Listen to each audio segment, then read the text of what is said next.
San Francesco Aripa de Stendhal.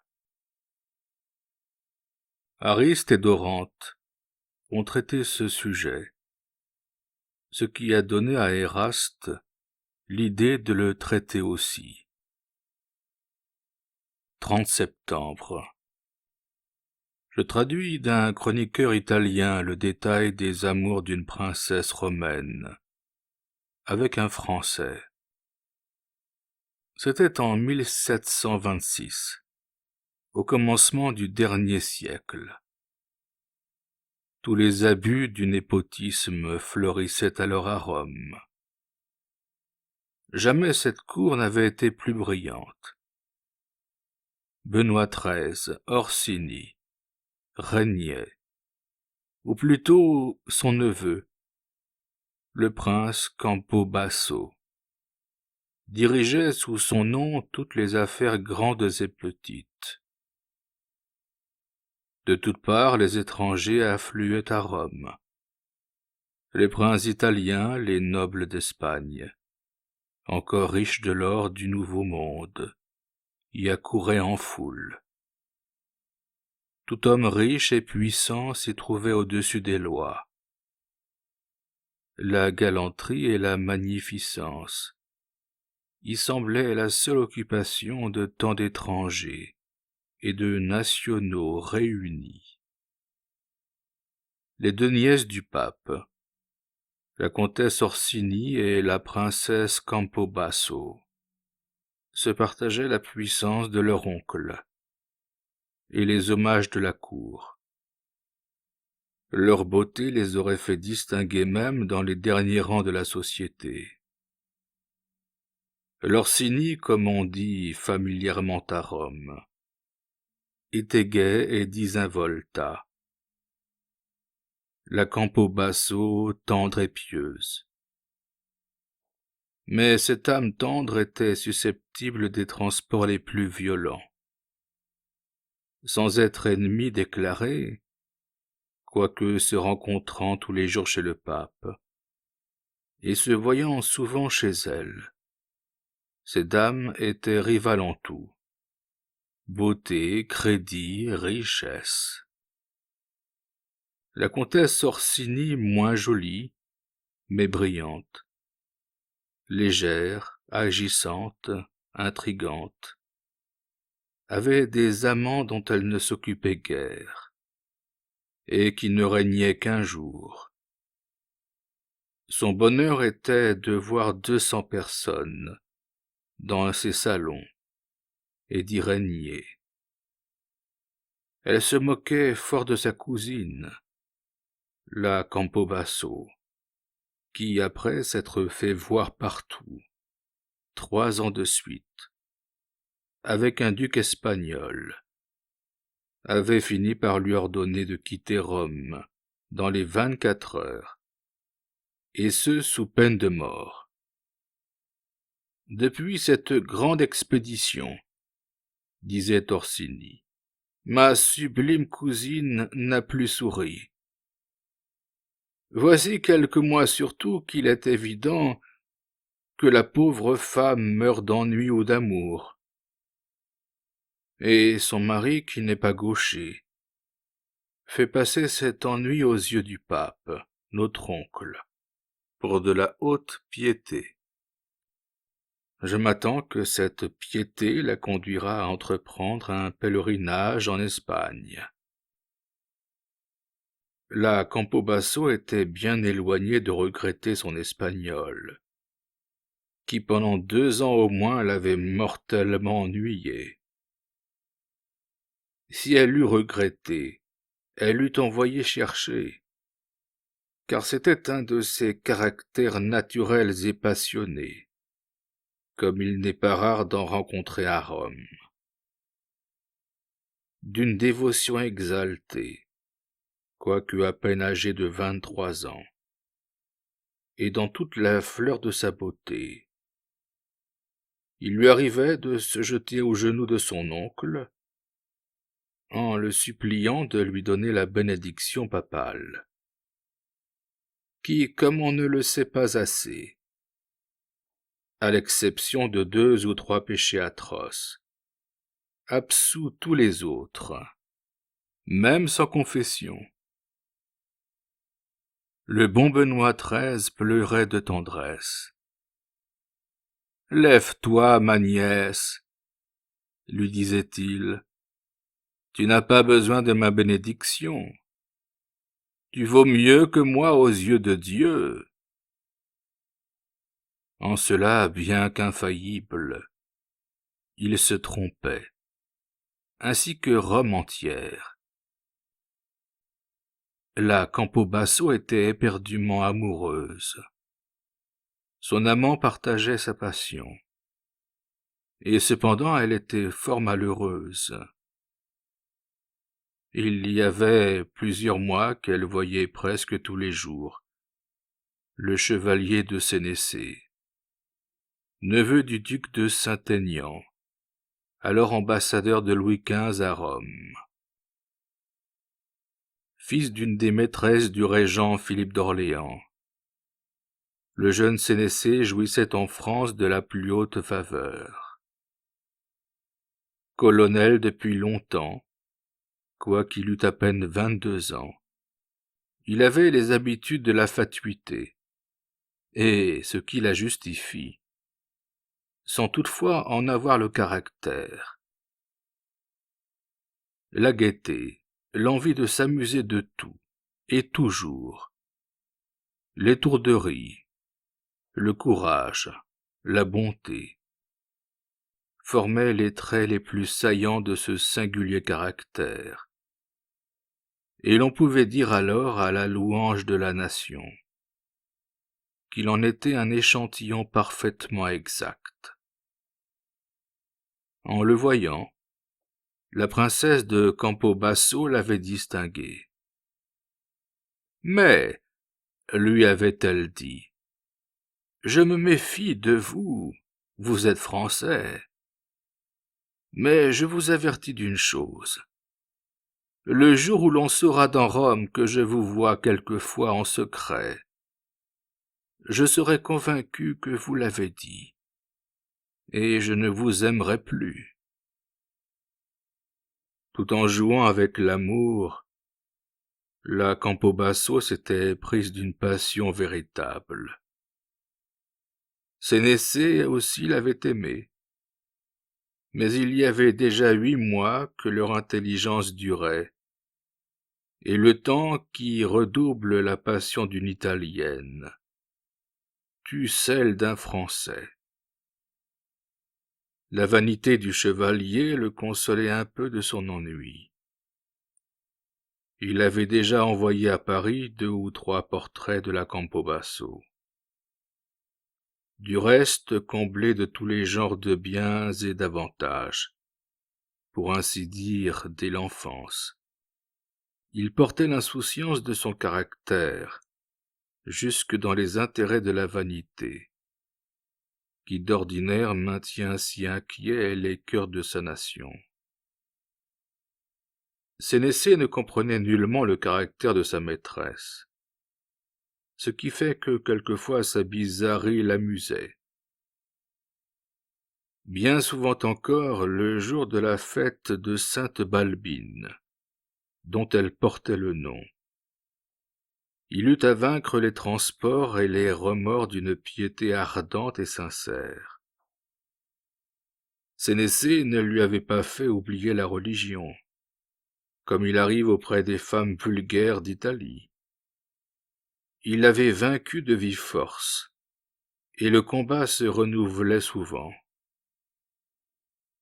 Cet obstacle, le premier que ce jeune homme comblé par le hasard eût rencontré dans sa vie, l'amusait, et maintenait vivante l'habitude d'être tendre et attentif auprès de la princesse. De temps à autre, il croyait de son devoir de l'aimer. Il y avait une autre raison fort peu romanesque. Sénécé n'avait qu'un confident. C'était son ambassadeur, le duc de Saint-Aignan, auquel il rendait quelques services par la Campo Basso. qui savait tout. Et l'importance qu'il acquérait aux yeux de l'ambassadeur le flattait singulièrement. La Campo Basso, bien différente de Sénécé, n'était nullement touchée des avantages sociaux de son amant. Être ou n'être pas aimé était tout pour elle. « Je lui sacrifie mon bonheur éternel », se disait-elle. Lui qui est un hérétique, un Français, ne peut rien me sacrifier de pareil. Mais le chevalier paraissait, et sa gaieté si aimable, intarissable, et cependant si spontanée, étonnait l'âme de la Campo Basso, et la charmait. À son aspect, tout ce qu'elle avait formé le projet de lui dire, toutes les idées sombres, disparaissaient. Cet état, si nouveau pour cette âme altière, durait encore longtemps après que Sénécé avait disparu. Elle finit par trouver qu'elle ne pouvait penser, qu'elle ne pouvait vivre, loin de Sénécé. La mode à Rome, qui pendant 2 siècles avait été pour les Espagnols, commençait à revenir un peu aux Français. On commençait à comprendre ce caractère qui porte le plaisir et le bonheur partout où il arrive. Ce caractère ne se trouvait alors qu'en France, et depuis la Révolution de 1789, ne se trouve nulle part.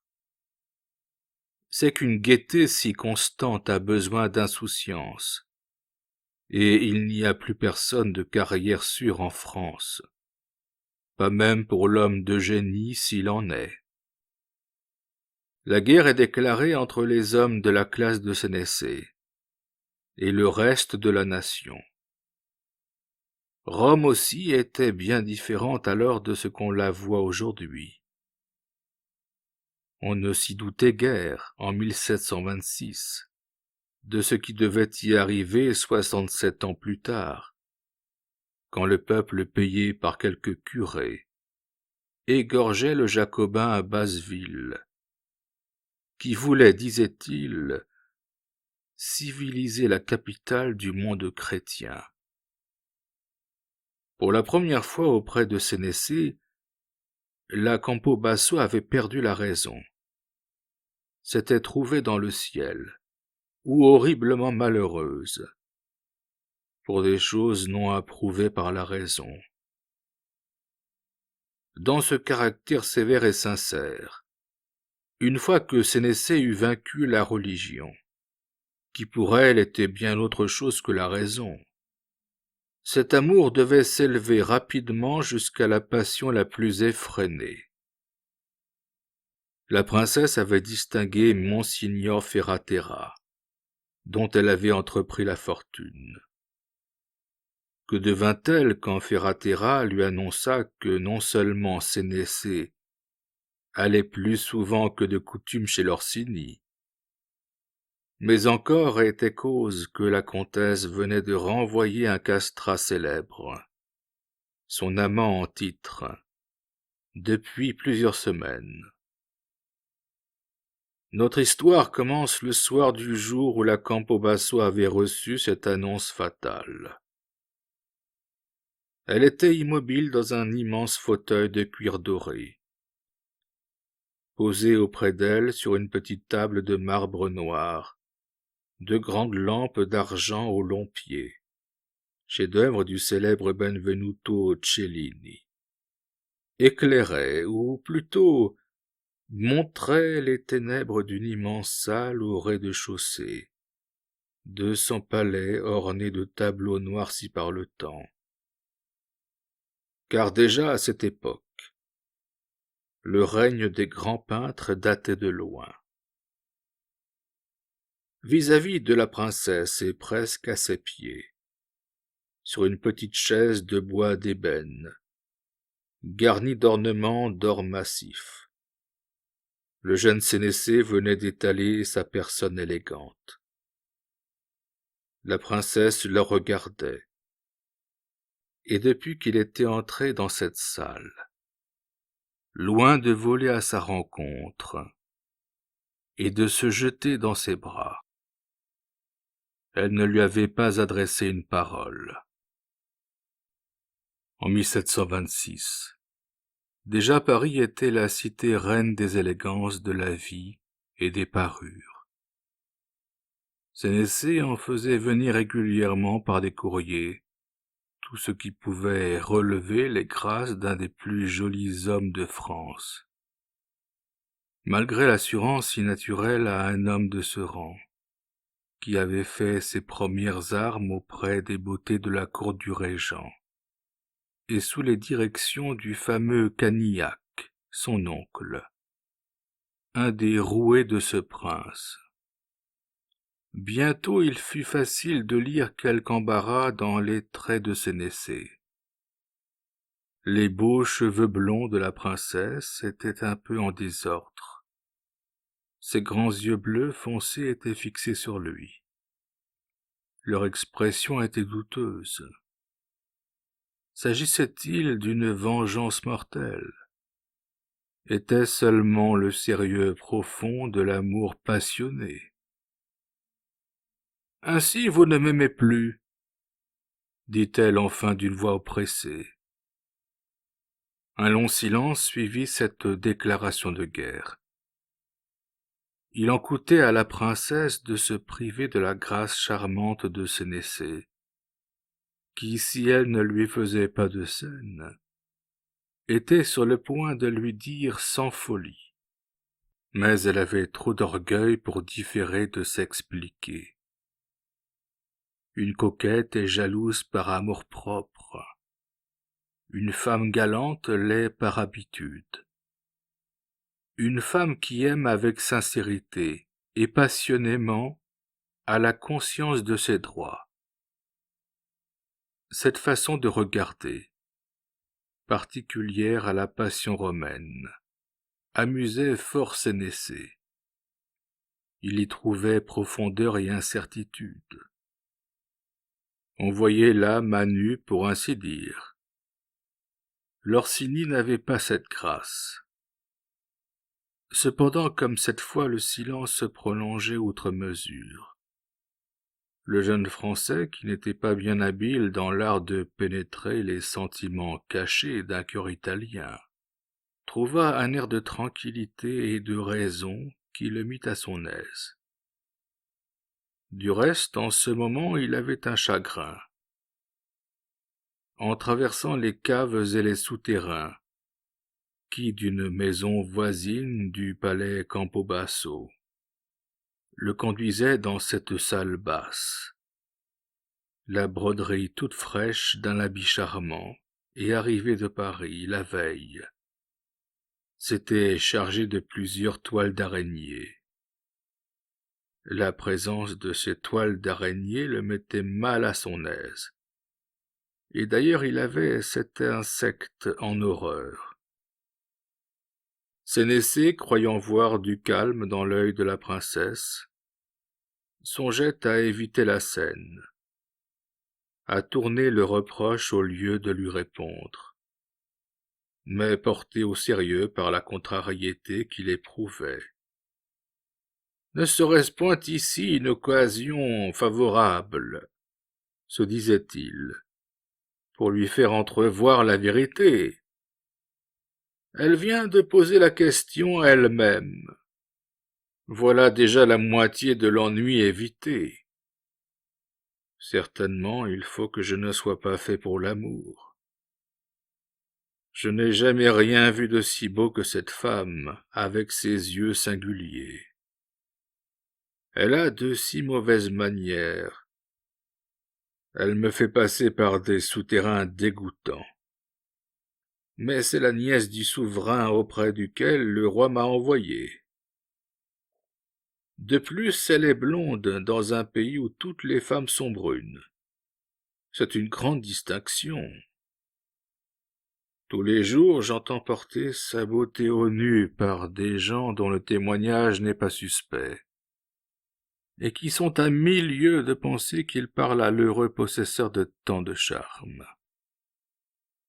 Quant au pouvoir qu'un homme doit avoir sur sa maîtresse, je n'ai point d'inquiétude à cet égard. Si je veux prendre la peine de lui dire un mot, je l'enlève à son palais, à ses meubles d'or, à son oncle roi, et tout cela pour l'emmener en France, au fond de la province, vivoter tristement dans une de mes terres.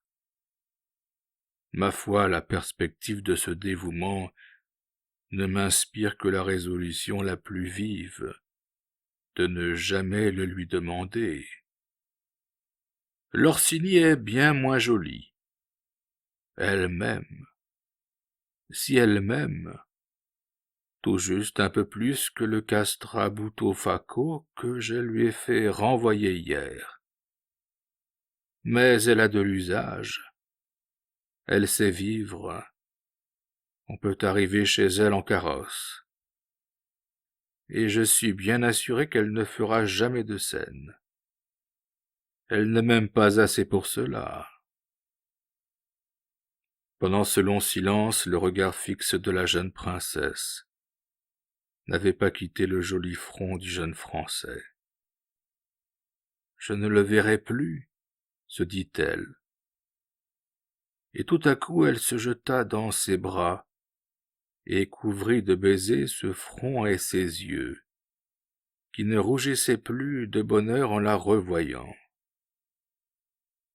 Le chevalier se fût mésestimé s'il n'eût pas oublié à l'instant tous ses projets de rupture.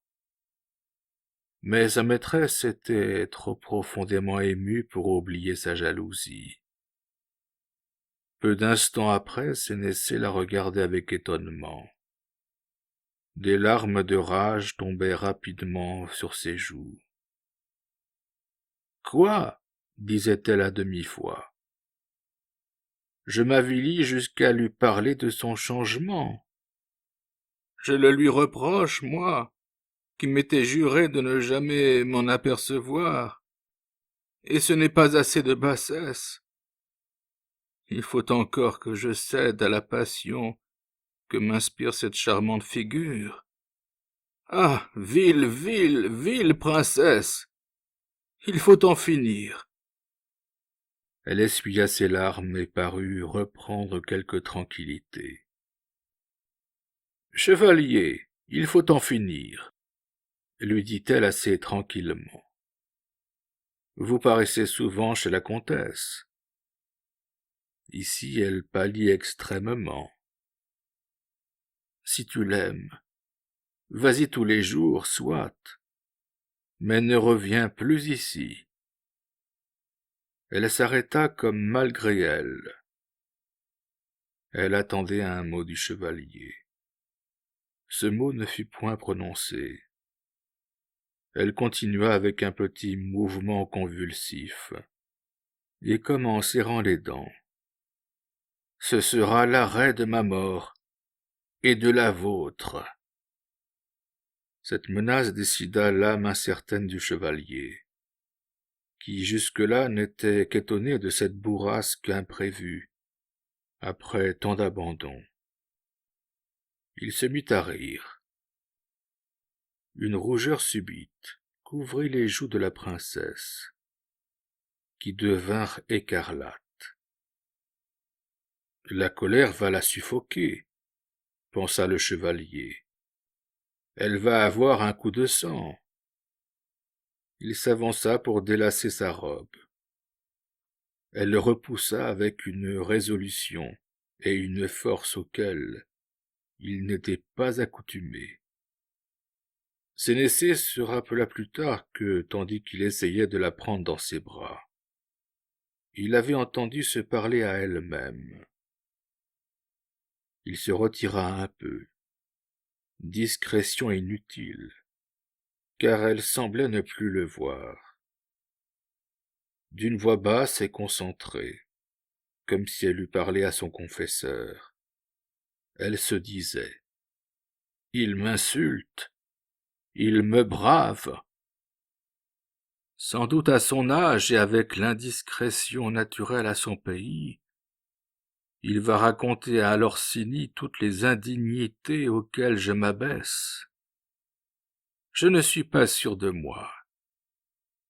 Je ne puis me répondre même de rester insensible devant cette tête charmante. Ici il y eut un nouveau silence, qui sembla fort ennuyeux au chevalier. La princesse se leva enfin en répétant d'un ton plus sombre: « Il faut en finir. » Sénécé, à qui la réconciliation avait fait perdre l'idée d'une explication sérieuse, lui adressa 2 ou 3 mots plaisants sur une aventure dont on parlait beaucoup à Rome. « Laissez-moi, chevalier, » lui dit la princesse en l'interrompant. « Je ne me sens pas bien. »« Cette femme s'ennuie, » se dit Sénécé en se hâtant d'obéir. « Et rien de contagieux comme l'ennui. » La princesse l'avait suivi des yeux jusqu'au bout de la salle. « Et j'allais décider à l'étourdie du sort de ma vie, » dit-elle avec un sourire amer. « Heureusement ces plaisanteries déplacées m'ont réveillé. Quelle sottise chez cet homme!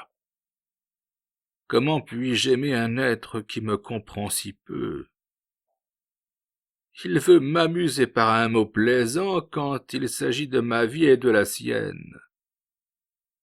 Ah, je reconnais bien là cette disposition sinistre et sombre qui fait mon malheur. » Et elle se leva de son fauteuil avec fureur. Comme ses yeux étaient jolis quand il m'a dit ce mot. Et il faut l'avouer, l'intention du pauvre chevalier était aimable. Il a connu le malheur de mon caractère. Il voulait me faire oublier le sombre chagrin qui m'agitait, au lieu de m'en demander la cause. Aimable Français! Au fait, ai-je connu le bonheur avant de l'aimer? Elle se mit à penser, et avec délice, aux perfections de son amant. Peu à peu, elle fut conduite à la contemplation des grâces de la comtesse Orsini. Son âme commença à voir tout en noir. Les tourments de la plus affreuse jalousie s'emparèrent de son cœur. Réellement, un pressentiment funeste l'agitait depuis 2 mois. Elle n'avait de moments passables que ceux qu'elle passait auprès du chevalier. Et cependant presque toujours, quand elle n'était pas dans ses bras, elle lui parlait avec aigreur. Sa soirée fut affreuse. Épuisée et comme un peu calmée par la douleur, elle eut l'idée de parler au chevalier. Car enfin il m'a vu irrité, mais il ignore le sujet de mes plaintes. Peut-être il n'aime pas la comtesse. Peut-être il ne se rend chez elle que parce qu'un voyageur doit voir la société du pays où il se trouve, et surtout la famille du souverain. Peut-être, si je me fais présenter Sénécé, s'il peut venir ouvertement chez moi, il y passera des heures entières, comme chez L'Orsini. « Non !» s'écria-t-elle avec rage. « Je m'avilirais en parlant. Il me méprisera, et voilà tout ce que j'aurais gagné. Le caractère évaporé de L'Orsini que j'ai si souvent méprisé, folle que j'étais.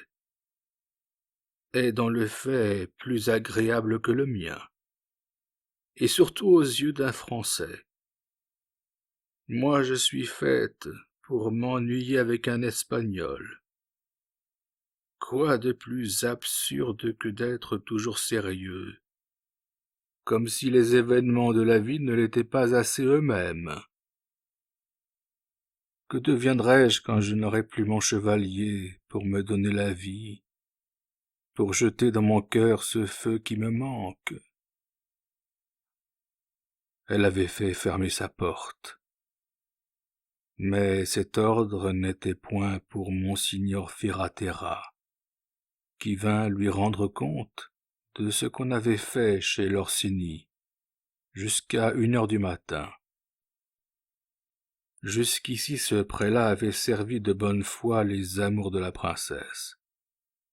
Mais il ne doutait plus, depuis cette soirée, que bientôt Sénécé ne fût au mieux avec la comtesse Orsini, si ce n'était déjà fait. La princesse dévote, pensa-t-il, me serait plus utile que femme de la société. Toujours il y aura un être qu'elle me préférera. Ce sera son amant. Et si un jour cet amant est romain, il peut avoir un oncle à faire cardinal. Si je la convertis, c'est au directeur de sa conscience qu'elle pensera avant tout, et avec tout le feu de son caractère. Que ne puis-je pas espérer d'elle auprès de son oncle? Et l'ambitieux prélat se perdait dans un avenir délicieux. Il voyait la princesse se jetant aux genoux de son oncle, pour lui faire donner le chapeau. Le pape serait très reconnaissant de ce qu'il allait entreprendre. Aussitôt la princesse convertie. Il ferait parvenir sous les yeux du pape des preuves irréfutables de son intrigue avec le jeune Français. Pieux, sincère et abhorrant les Français, comme est sa sainteté, elle aura une reconnaissance éternelle pour l'agent qui aura fait finir une intrigue aussi contrariante pour lui. Ferratera appartenait à la haute noblesse de Ferrare. Il était riche. Il avait plus de 50 ans. Animé par la perspective si voisine de chapeau, il fit des merveilles. Il osa changer brusquement de rôle auprès de la princesse. Depuis 2 mois que Sénécé la négligeait évidemment. Il eût pu être dangereux de l'attaquer, car à son tour le prélat, comprenant mal Sénécé, le croyait ambitieux. Le lecteur trouverait bien long le dialogue de la jeune princesse, folle d'amour et de jalousie, et du prélat ambitieux. Ferratera avait débuté par l'aveu le plus ample de la triste vérité. Après un début aussi saisissant, il ne lui fut pas difficile de réveiller tous les sentiments de religion et de la piété passionnée, qui n'étaient qu'assoupis au fond du cœur de la jeune Romaine. Elle avait une foi sincère. Toute passion impie doit finir par le malheur et par le déshonneur, lui disait le prélat. Il était grand jour quand il sortit de Campobasso. Il avait exigé de la nouvelle convertie la promesse de ne pas recevoir Sénécé ce jour-là. Cette promesse avait peu coûté à la princesse. Elle se croyait pieuse, et dans le fait avait peur de se rendre méprisable par sa faiblesse aux yeux du chevalier. Cette résolution tint ferme jusqu'à 4 heures. C'était le moment de la visite probable du chevalier. Il passa dans la rue, derrière le jardin du palais Campobasso, vit le signal qui annonçait l'impossibilité de l'entrevue, et tout content s'en alla chez la comtesse Orsini. Peu à peu, la Campobasso se sentit comme devenir folle. Les idées et les résolutions les plus étranges se succédaient rapidement. Tout à coup, elle descendit le grand escalier de son palais, comme en démence, et monta en voiture en criant au cocher. « Palais Orsini !» L'excès de son malheur la poussait comme malgré elle à voir sa cousine. Elle la trouva au milieu de 50 personnes. Tous les gens d'esprit, tous les ambitieux de Rome, ne pouvant aborder au palais Campobasso, affluaient au palais Orsini. L'arrivée de la princesse fit événement. Tout le monde s'éloigna par respect. Elle ne daigna pas s'en apercevoir. Elle regardait sa rivale. Elle admirait. Chacun des agréments de sa cousine était un coup de poignard pour son cœur. Après les premiers compliments, l'Orsini, la voyant silencieuse et préoccupée, reprit une conversation brillante et désinvolta. « Comme sa gaieté convient mieux au chevalier que ma folle et ennuyeuse passion, » se disait la Campobasso. Dans un inexplicable transport d'admiration et de haine, elle se jeta au cou de la comtesse. Elle ne voyait que les charmes de sa cousine. De près comme de loin, il lui semblait également adorable. Elle comparait ses cheveux aux siens, ses yeux, sa peau. À la suite de cet étrange examen, elle se prenait elle-même en horreur et en dégoût. Tout lui semblait adorable, supérieur, chez sa rivale. Immobile et sombre, la Campobasso était comme une statue de basalte, au milieu de cette foule gesticulante et bruyante. On entrait, on sortait, tout ce bruit importunait, offensait la Campobasso. Mais que devint-elle quand tout à coup elle entendit annoncer M. de Sénécé? Il avait été convenu au commencement de leur relation qu'il ne lui parlerait fort peu dans le monde. Et comme il sied un diplomate étranger, qui ne rencontre que 2 ou 3 fois par mois la nièce du souverain auprès duquel il est accrédité. Sénécé la salua avec le respect et le sérieux accoutumés. Puis, revenant à la comtesse Orsini, il reprit le ton de gaieté presque intime que l'on a avec une femme d'esprit qui vous reçoit bien et que l'on voit tous les jours. La Campobasso en était atterrée. La comtesse me montre ce que j'aurais dû être, se disait-elle. Voilà ce qu'il faut être, et que pourtant je ne serai jamais.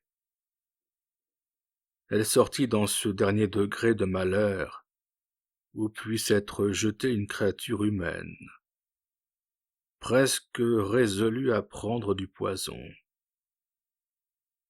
Tous les plaisirs que l'amour de Sénécé lui avait donnés n'auraient pu égaler l'excès de douleur où elle fut plongée pendant toute une longue nuit.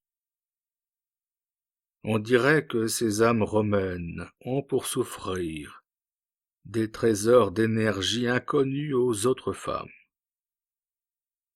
Le lendemain, Sénécé repassa et vit le signe négatif. Il s'en allait gaiement. Cependant, il fut piqué. « C'est donc mon congé qu'elle m'a donné l'autre jour ?» Il faut que je la voie dans les larmes, dit sa vanité. Il éprouvait une légère nuance d'amour, en perdant à tout jamais une aussi belle femme, nièce du pape. Il quitta sa voiture et s'engagea dans les souterrains peu propres, qui lui déplaisaient si fort, et vint forcer la porte de la grande salle au rez-de-chaussée, où la princesse le recevait. « Comment? Vous osez paraître ici ?» dit la princesse étonnée. Cet étonnement manque de sincérité, pensa le jeune Français. Elle ne se tient dans cette pièce que quand elle m'attend. Le chevalier lui prit la main. Elle frémit. Ses yeux se remplirent de larmes. Elle sembla si jolie au chevalier qu'il eut un instant d'amour. Elle, de son côté, oublia tous les serments que pendant 2 jours elle avait faits à la religion. Elle se jeta dans ses bras, parfaitement heureuse. Et voilà le bonheur dont désormais l'Orsini jouira. Sénécé comprenant mal, comme à l'ordinaire, une âme romaine, crut qu'elle voulait se séparer de lui avec bonne amitié, rompre avec des formes. Il ne me convient pas, attaché que je suis à l'ambassade du roi, d'avoir pour ennemie mortelle, car telle elle serait, la nièce du souverain auprès duquel je suis employé. Tout fier de l'heureux résultat auquel il croyait arriver, Sénécé se mit à parler raison. Il vivrait dans l'union la plus agréable. Pourquoi ne serait-il pas très heureux? Qu'avait-on dans le fait à lui reprocher? L'amour ferait place à une bonne et tendre amitié. Il réclamait instamment le privilège de revenir de temps à autre dans le lieu où il se trouvait. Leur rapport aurait toujours de la douceur. D'abord la princesse ne le comprit pas. Quand avec horreur elle eut compris, elle resta debout, immobile, les yeux fixes. Enfin, à ce dernier trait de la douceur de leur rapport, elle l'interrompit d'une voix qui semblait sortir du fond de sa poitrine, et en prononçant lentement. « C'est-à-dire que vous me trouvez après tout assez jolie pour être une fille employée à votre service. Mais, cher et bon ami, l'amour-propre n'est-il pas sauf ?» répliqua Sénécé, à son tour vraiment étonné. « Comment pourrait-il vous passer par la tête de vous plaindre? Heureusement, jamais notre intelligence n'a été soupçonnée de personne. Je suis homme d'honneur. Je vous donne de nouveau ma parole que jamais être vivant ne se doutera du bonheur dont j'ai joui. Pas même l'Orsini, ajouta-t-elle d'un ton froid, qui fit encore illusion au chevalier. Vous ai-je jamais nommé? Dit naïvement le chevalier. Les personnes que j'ai pu aimer avant d'être votre esclave. Malgré tout mon respect pour votre parole d'honneur, c'est cependant une chance que je ne courrais pas, dit la princesse d'un air résolu, et qui enfin commença à étonner un peu le jeune Français. Adieu, chevalier. Et comme il s'en allait un peu indécis. Viens m'embrasser, lui dit-elle. Elle s'attendrit évidemment, puis elle dit d'un ton ferme. Adieu, chevalier. La princesse envoya chercher Ferratera. C'est pour me venger, lui dit-elle. Le prélat fut ravi. Elle va se compromettre. Elle est à moi à jamais. 2 jours après, comme la chaleur était accablante, Sénécé alla prendre l'air au cours sur le minuit. Il y trouva toute la société de Rome. Quand il voulut reprendre sa voiture, son laquais put à peine lui répondre. Il était ivre. Le cocher avait disparu. Le laquais lui dit en pouvant à peine parler que le cocher avait pris dispute avec un ennemi. « Ah ah, mon cocher a des ennemis !» dit Sénécé en riant. En revenant chez lui, il était à peine à 2 ou 3 rues du Corso, qu'il s'aperçut qu'il était suivi. Des hommes au nombre de 4 ou 5 s'arrêtaient quand il s'arrêtait, recommençaient à marcher quand il marchait. « Je pourrais faire le crochet et regagner le Corso par une autre rue, » pensa Sénécé. « Bah, ces malotrues n'en valent pas la peine. Je suis bien armé. » Il avait son poignard nu à la main. Il parcourut en pensant ainsi 2 ou 3 rues écartées, et de plus en plus solitaires. Il entendait ces hommes qui doublaient le pas. À ce moment, en levant les yeux, il remarqua droit devant lui une petite église desservie par des moines de l'ordre de Saint-François, dont les vitraux jetaient un éclat singulier. Il se précipita vers la porte et frappa très fort avec le manche de son poignard. Les hommes qui semblaient le poursuivre étaient à 50 pas de lui. Ils se mirent à courir sur lui. Un moine ouvrit la porte. Sénécé se jeta dans l'église. Le moine referma la barre de fer de la porte. Au même moment, les assassins donnèrent des coups de pied à la porte. « Les impies !» dit le moine. Sénécé lui donna un séquin. « Décidément, il m'en voulait, » dit-il. Cette église était éclairée par un millier de cierges au moins. « Comment? Un service à cette heure ?» dit-il au moine. « Excellence, il y a une dispense de l'imminentissime cardinal vicaire. » Tout le parvis étroit de la petite église de San Francesco a Ripa était occupé par un mausolée magnifique. On chantait l'office des morts. « Qui est-ce qui est mort? Quelque prince ?» dit Sénécé. « Sans doute, » répondit le prêtre, car rien n'est épargné. Mais tout ceci, cet argent est cire perdu. Monsieur le doyen nous a dit que le défunt est mort dans l'impénitence finale. Sénécé s'approchait. Il vit des écussons d'une forme française. Sa curiosité redoubla. Il s'approcha tout à fait et reconnut ses armes. Il y avait une inscription. « Ô et puissant Seigneur, Jean Norbert de Sénécé, chevalier, mort à Rome. » « Je suis le premier homme, » pensa Sénécé, « qui ait eu l'honneur d'assister à ses propres obsèques.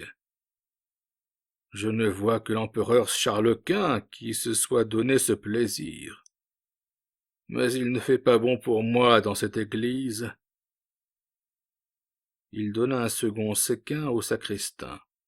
« Mon père, » lui dit-il, « faites-moi sortir par une porte de derrière de votre couvent. »« Bien volontiers, » dit le moine. À peine dans la rue, Sénécé, qui avait un pistolet à chaque main, se mit à courir avec une extrême rapidité. Bientôt il entendit derrière lui des gens qui le poursuivaient. En arrivant près de son hôtel, il vit la porte fermée et un homme devant. « Voici le moment de l'assaut », pensa le jeune Français. Il se préparait à tuer l'homme d'un coup de pistolet, lorsqu'il reconnut son valet de chambre. « Ouvrez la porte !» lui cria-t-il. Elle était ouverte. Ils entrèrent rapidement et la refermèrent. « Ah, monsieur, je vous ai cherché partout. Voilà de bien tristes nouvelles. Le pauvre Jean, votre cocher, a été tué à coups de couteau. Les gens qui l'ont tué vomissaient des imprécations contre vous. Monsieur, on en veut à votre vie. » Comme le valet parlait, 8 coups de tromblon partant à la fois d'une fenêtre, qui donnait sur le jardin, étendirent Sénécé mort à côté de son valet de chambre. Ils étaient percés de plus de 20 balles chacun. 2 ans après, la princesse Campobasso était vénérée à Rome, comme le modèle de la plus haute piété. Et depuis longtemps, Monseigneur Ferratera était cardinal.